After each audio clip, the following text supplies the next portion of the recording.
Azpeitiko Soreasuko San Sebastian parrokiaren alboan kokatuta dago Bakardadearen kapera. Berpizkunde garaiko adirazle bikaina, balio artistiko eta arkitektoniko handikoa. Gipuzkoako Foru Aldundiak egindako errestaurazio lanak tarteko 2002tik 2006ra itxita egon zen kapera. Tarte horretan, kaperaren berraurkitzea gertatu zen.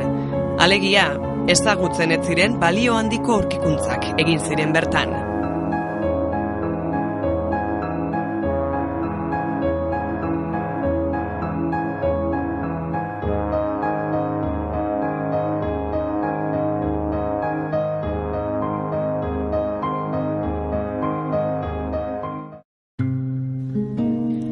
Nicolás Sáez de Elola azpeitiar militar eta konkistatzaileak agindu zuen Bakardadearen kapera eraikitzea. Sáez de Elola Peruko konkistan aritu zen Pizarrorekin kapitain lanetan. Badakite handik urre mordoaren jabe itzuli zela azpeitiara 1530ko hamarkadan. 1553an Elolak testamentuan Bakardadearen kapera eraikitzeko eta ura bertan ehorzteko agindua eman zuen. Bera hil ondoren Azpeitiko udalak Bakardadearen kapera eraiki zezan, 1200 urrezko dukadu utzi zituen, eta kaperak izan behar zituen berezitasunen gaineko xetasunak ere zehaztu zituen. Ura hiltzean Azpeitiko udalak lehiaketara atera zuen Bakardadearen kaperaren gaineko proiektua, eta Domingo Rezabalek irabazi zuen. Hark eraiki zuen ala 1555an Azpeitiko Bakardadearen kapera. 1888an baina kaperan hainbat lan egin ziren, eta hala 16. mende hartan eraiki zenean egindakoa estali egin zuten. Esan bezala, 2002an Gipuzkoako Foru Aldundiak hasitako lanek berraurkitze bikain bat suposatu zuten, eta Bakardadearen kaperan Gipuzkoa eta Euskal Herri mailan balio ikaragarria duten hainbat aurkikuntza egin ziren. Goazen horiek ezagutzera. 2002an, hemen Bakardadeko kaperan, hasi zian, iluminazio, argi eta kalefazioko obrak behar zituzten, orduan lortu zuten Jaurlaritzatik diru laguntza bat, hau dena berritzeko. Orduan, hau dena berri izan zutenen, topatu zuten toki hau, baita eliza ere, zala, arkeologi gune bat izan zitekela, eta orduan hasi zian lurraltzatzen. Lurraltzatu zuten, Arantzaditik etorri zian lan hori egiteko, eta aurkitu zituzten maila desberdinak hemen, 3 maila desberdin, bata 18. mende bukaerakoa, 14. mendeko kanpai molde bat, eta gero 14. mende aurreko beste 3 hilotz hemen lurperatuta zeudenak. Hori Arantzadin aldetik.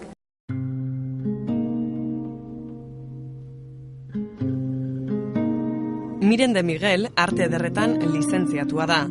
Soreasuko San Sebastian parrokiako Bakardadearen kaperan aditua. Eta horregatik, 2007an ikasketa aurreratuen diploma jaso zuen Euskal Herriko Unibertsitatearen eskutik. Ikasketa horiek egiten diharduen bere tesian oinarritzen dira. Bakardadearen kaperaren gaineko ikerketa historiko-artistikoan eta berpizkunde garaiko grisaila horien azterketan. Bakardadearen kaperaren gaineko tesia egiten dihardu esan bezala, eta orain gutxi Perura egin du bidaia horren gaineko informazio bila. Berraurkitzea gertatu zenetik, buru belarri dihardu lanean Bakardadearen kaperan. Erretaula erretiratzerakoan aurkitu zuten irudi batzuk, eta pentsatu zuten Miguel Angelen azken juizio honen eragina izan zezakela edo antza zeukala, ez?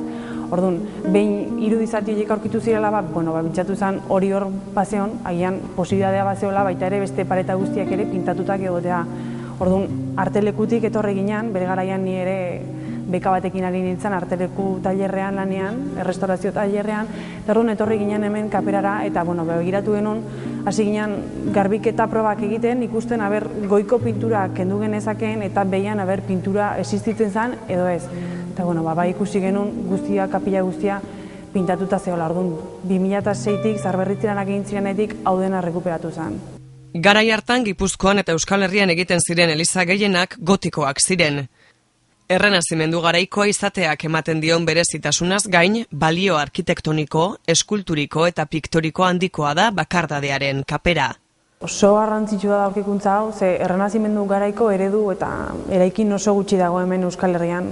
Aurretik egiten zen artea gotikoa lan asko eman zuen, hemen jendeak bazekien gotikoan lan egiten, eta normalean eliza gehienek gotiko estiloa daukate, ez? Orduan, hau guztiz errenazentista izatea, errenazimenduan 16. mendean egiten zen artea hemen izatea, eredua guztia errenazentista izatea oso garrantzitsua da.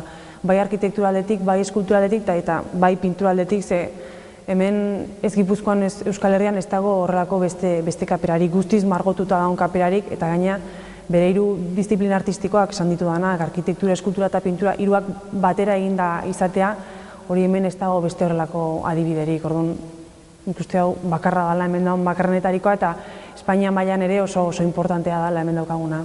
Eskultura aldetik, hemen beko korontan dituzuten bi irudi horiek, gehien bat, bai eskultura, baina bai errepresentatzen duten gaiengatik, ezta? Bat Venus da, beste Herkules da, eta hori errenazimenduan oso erabiliak dira.